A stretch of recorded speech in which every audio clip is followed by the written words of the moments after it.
आज हम आपको सिंहासन बत्तीसी की पहली पुतली रत्नमंजरी का बयान सुनाने जा रहे हैं, जिसने महान राजा भोज को सिंहासन पर बैठने से रोक दिया था। तो चलिए शुरू करते हैं। रत्नमंजरी कहती है, मैं तुम्हारे विस्मय का कारण जान चुकी हूँ राजा भोज। तुम्हें यह देखकर आश्चर्य हो रहा होगा कि मैंने तुम्हें अचानक ही इस अलौकिक सिंहासन पर बैठने से क्यों रोक दिया। तुम यह भी सोच रहे होगे कि इसमें संलग्न 32 पुतलियाँ अचानक ही तुम पर क्यों हंसने लगी। तो सुनो राजा भोज, मेरा नाम रत्नमंजरी है। मैं नहीं चाहती कि तुम इस दिव्य सिंहासन पर बैठो। मैं तुम्हें इस पर बैठने की अनुमति इसलिए नहीं देना चाहती हूँ क्योंकि तुम इस पर बैठने के योग्य नहीं हो। आप उस राजा की तुलना में तो कुछ नहीं हैं जो कि इस सिंहासन पर कभी बैठा करते थे। उनका नाम था राजा विक्रमादित्य। वह तुमसे कहीं अधिक तेजस्वी, शक्तिशाली, ऐश्वर्यशाली और दानवीर राजा थे।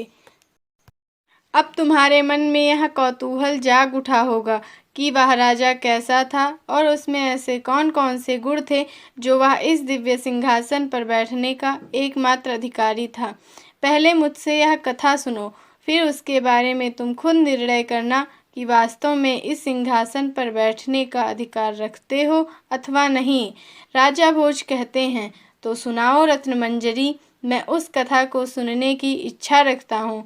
राजा भोज की उत्कंठा को जानकर रत्नमंजरी ने बोलना शुरू किया। प्राचीन काल की बात है राजन, भारत का एक राज्य था, अम्बावती। इसमें गंधर्व सेन नामक राजा राज्य करता था। क्योंकि वह राजा वर्ण व्यवस्था में आस्था नहीं रखता था, इसलिए इसने चारों वर्णों की एक एक कन्या से विवाह किया था। ब्राह्मण वर्ग की पत्नी ने ब्रह्मणीत नामक बेटे को जन्म दिया, जबकि क्षत्रिय वर्ण वाली पत्नी के गर्भ से 3 पुत्रों ने जन्म लिया। इसमें से बड़े का नाम शंख रखा गया, बीच वाले का नाम विक्रमादित्य तथा सबसे छोटे को भर्तृहरि के नाम से पुकारा गया। वैश्य वर्ण वाली रानी ने अपने पुत्र का नाम चंद्र तथा शूद्र वर्ण वाली ने अपने बेटे का नाम धन्वंतरी रखा। जैसे ही ब्रह्मणीत युवा हुआ, उसे राज्य का दीवान बना दिया गया। राज्य में फैली अशांति के कारण वह वहां अधिक दिन न ठहर सका। यहाँ के माहौल से घबरा कर वह एक दिन राज्य से बाहर चला गया। काफ़ी भटकने के बाद वह अपने पूर्वजों की राजधानी धारा नगरी में जा पहुँचा। किसी तरह वह दरबार में सम्मानित स्थान पाने में सफल हो गया। एक दिन वहाँ के राजा का वध करके उसने सिंहासन पर कब्जा कर लिया। कुछ वर्षों के बाद वह उज्जैन लौटा, लेकिन आते ही उसकी मौत हो गई। इसी दौरान क्षत्रिय वर्ण वाली रानी का पुत्र शंख यह सोचने लगा कि राजा उससे छोटे वाले पुत्र विक्रम को अधिक चाहते हैं, वह उसे अपना वारिस बना सकते हैं। यही सोचते हुए उसने एक रोज़ अपने पिता को सोते वक्त जान से मार डाला और खुद राजगद्दी संभाल ली। पिता की मौत से घबराकर उसके छोटे चारों भाई जान बचाकर भाग निकले। शंख ने उनका पीछा करवाकर चंद्र, धन्वंतरी और भर्तृहरि को मरवा डाला। आने में सफल ना रहा क्योंकि विक्रम उस वक्त किसी वन में जा छुपा था। काफ़ी खोजबीन के बाद भी जब वह ना मिल सका तो उसने ज्योतिषियों की मदद ली। ज्योतिषियों ने गणना करके बताया कि विक्रम इस वक्त किसी घने जंगल में तपस्या कर रहा है। उन्होंने यह भी बताया कि विक्रम के सितारे इस वक्त बुलंद हैं। इसकी जन्म कुंडली में राजयोग है। वह राज पाकर एक चक्रवर्ती नरेश बनेगा। अब शंख को यह बात जच गई थी कि विक्रम किसी भी वक्त आकर उस पर पड़ोसी राज्य की मदद से उस पर हमला करेगा और उसका राज्य हड़प लेगा और हो सकता है अपने पिता की हत्या का बदला लेने की नीयत से उस पर जानलेवा हमला भी कर बैठे। खुद को सुरक्षित रखने के लिए उसने अपने मंत्रियों से विचार विमर्श किया तथा निर्णय लिया कि मौका मिले ही विक्रम की हत्या कर दी जाएगी। जल्द ही गुप्तचरों के द्वारा उस स्थान का पता लगाया गया जहाँ विक्रम वन में सरोवर के किनारे कुटिया बनाकर निवास करता था।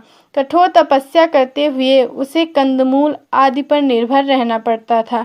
शीघ्र ही उसने विक्रम की मौत की योजना बना डाली, जिसमें एक तांत्रिक को भी शामिल किया गया। योजना के मुताबिक तांत्रिक ने विक्रम को काली की साधना के लिए उकसाया। विक्रम भी उसकी बात मान गया। शंख को पहले ही वहां छिपा दिया गया था, ताकि जैसे ही विक्रम देवी की प्रतिमा के आगे सिर झुकाए, शंख अपनी तलवार से उसकी गर्दन कलम कर दे। लेकिन योग सिद्धि का अभ्यास हो जाने से विक्रम की कुंडलिनी जागृत हो गई थी और उसे खतरे का पूर्वाभास हो गया था। और विक्रम ने कहा, मैंने तो आज तक राजा होने के कारण किसी के सामने सिर नहीं झुकाया।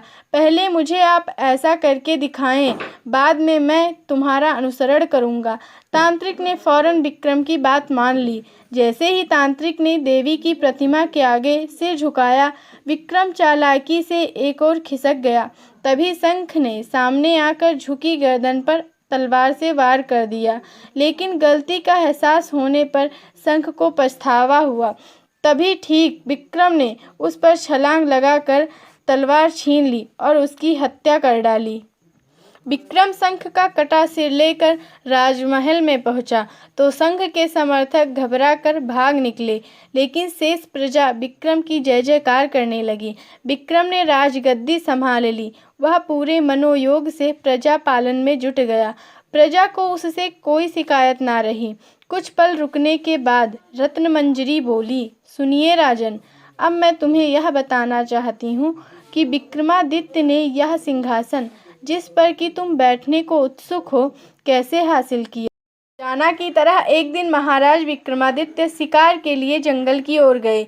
एक सुंदर हिरण का पीछा करते करते वह इतनी दूर निकल गए कि उनके सहयोगी सैनिक उनके पीछे छूट गए। अंधाधुंध भागने के कारण राजा को दिशा भ्रम हो गया। भटकते हुए वह एक शानदार महल के करीब जा पहुँचे। उन्होंने सोचा कि ऐसा सुंदर महल तो उनके अधिकार में होना चाहिए। महल के बाहर उन्हें एक नागरिक मिला। उसने बताया कि यह राज्य राजा बाहुबल का है। इस महल में फ़िलहाल मैं रहता हूँ। मैं उनका दीवान हूँ।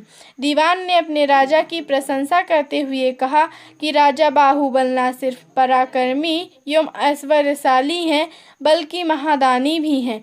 यदि वह आपका राज तिलक कर दें तो वह आप यशस्वी तथा चक्रवर्ती नरेश बन सकते हैं। उचित अवसर पाकर यदि आप उनसे यह सिंहासन दान स्वरूप मांगेंगे तो वह देने में एक भी पल ना गंवाएंगे। यह सिंहासन उन्हें भगवान शिव के प्रसाद रूप में मिला था। जब दीवान ने विक्रमादित्य को बाहुबल के दरबार में पेश किया तो बाहुबल ने विक्रमादित्य का यथोचित राजकीय सम्मान किया। वह उनके गुणों से प्रभावित हुआ। उसने उनका राज तिलक करके चक्रवर्ती सम्राट घोषित कर दिया। जैसे ही बाहुबल ने इस खुशी के मौके पर कुछ मांगने को कहा तो राजा विक्रमादित्य ने फौरन वह राज सिंहासन मांग लिया। बाहुबल ने विक्रमादित्य को सिंहासन का सच्चा अधिकारी समझकर उन्हें दान में देकर सम्मान पूर्वक विदा किया। जब सिंहासन विक्रमादित्य के राज दरबार में पहुंचा तो नगर की जनता उसे देखने के लिए उमड़ पड़ी। लोगों ने सोचा कि विक्रमादित्य पर देवताओं की भी असीम कृपा है, इसलिए भगवान शिव का दिया हुआ राज सिंहासन उन्हें मिला है। उन्होंने विक्रमादित्य के गुणों से प्रभावित होकर उन्हें चक्रवर्ती सम्राट बना दिया। तब विक्रमादित्य ने एक भारी अनुष्ठान का आयोजन किया, जिसमें 1.25 लाख मुद्राएं तथा 1.25 लाख की गावें दान की गईं। साल भर तक लगातार पौराणिक कथाओं का श्रवण किया, जिसके फलस्वरूप पूरी दुनिया ही उनकी जय जयकार करने लगी। कथा संपूर्ण करके रत्नमंजरी पल भर के लिए रुकी। वह कुछ सोचते हुए कहने लगी, अब स्वविवेक से बताओ राजा भोज, क्या तुमने यह राज अपने पराक्रम के द्वारा हासिल किया है? बाहुबल जैसे किसी राजा ने तुम्हारा राज तिलक किया है? क्या तुमने विक्रमादित्य जैसा कोई बड़ा अनुष्ठान किया है? अगर नहीं किया तो इसकी ओर पग बढ़ाने का दुस्साहस ना करो। इस पर बैठने की मन में इच्छा है तो पहले राजा विक्रमादित्य जैसे यशस्वी, न्यायी, दानी एवं पराक्रमी बनो। यह कहते हुए पुतली पीछे हटी। वह राज सिंहासन में जाकर संलग्न हो गई। राजा भोज अपना सामूह लेकर शयन कक्ष में चले गए, लेकिन उन्हें नींद ना आ सकी। अगले दिन उन्होंने राज सिंहासन की ओर पग बढ़ाया, लेकिन तभी चित्रलेखा नामक दूसरी पुतली उनका विरोध करने आ पहुंची। उसने उसे सचेत करते हुए कहा, thank you for watching this video. Chitralekha का बयान सुनने के लिए पार्ट 2 देखें।